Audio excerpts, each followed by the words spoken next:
परिस्थिती गावाची काय नाही, वाकलीची काय परिस्थिती बरी आहे. कशी बरी? 90% आहे भाऊ. मग आता हम्म. भाऊ मग आहे का बरं 90%. भून मागेच राहायचं? तर गावचा माणूस आहे ना, गावचा माणूस आहे ना.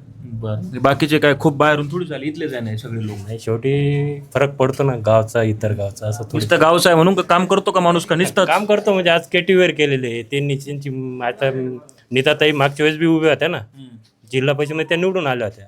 त्यांनी किटवेअर वगैरे आज जवळपास क्षेत्र म्हणजे भरपूर पाण्याखाली आहे ना. आज बी समजा विरुद्ध लोक बी म्हणते बा त्यांच्यामुळे आपले काहीतरी 1-2 एकर कांदे निघता बा. बरं, त्यांच्यासमोर आता उमेदवार आहेत, अपक्ष उमेदवार आहे, शिवसेनेनं त्यांना आतून बाहेरून काय काय चर्चा आहेत पाठिंब्याच्या ते काय मला माहीत नाही. असं असताना मग आता त्यांचं तिकडे बोरसर गटातून रामारे बापू निवडून गेले होते, आता त्यांची सौभाग्यवती या मैदानात तिकडे असणार आहे. प्रत्येक निवडणुकीत त्यांनी वेगळा गट निवडलेला आहे. का हे होत असेल बरं?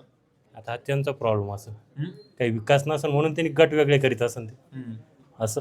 पण आता त्यांचं म्हणणं आहे मला ह्या गटाचा विकास करायचा, मग होईल का मग आता विकास? आता विकास आता समजा ना, आता पण एक्झिट पोल आता तुमचा तिकूनच येतो बा. तिकडची जनता सांगितल्या निवडून गेले तसे आमच्या गावात आलेच नाही. तसं वाकल्याला वाटतं बा, यांना जर निवडून दिलं ते परत येते का नाही येते.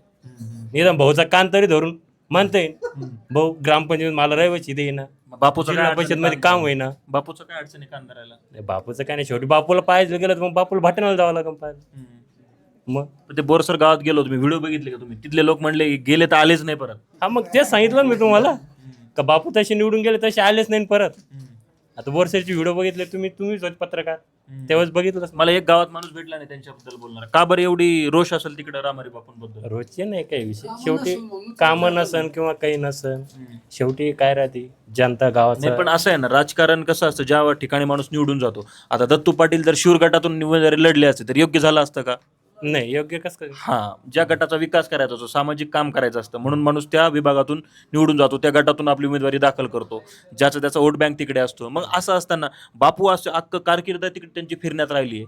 हे सगळं बघून तुम्ही सामाजिक म्हणजे सामान्य नागरिक म्हणून तुम्हाला काय वाटतं? सगळे गट फिरून झाले, वाकलाच राहिला होता म्हणून विचारतो. नाही, वाकलात त्यांनी एकदा मला वाटतं पंचायत समिती लढवली.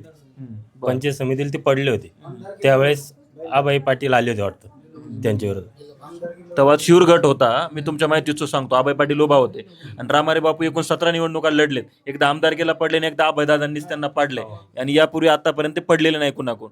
असं म्हणतात की त्यांच्या मागे मोठं काहीतरी आहे म्हणून ते निवडूनच येतात. सर्वसामान्य जनता कोणा पाठीशी आहे इकडे? सामान्य आता जनता तर भाऊच मागायची सध्या, त्याच्यामुळे बापूचं काय आता बघू. आणखी काही नागरिकांची आपण सांगा.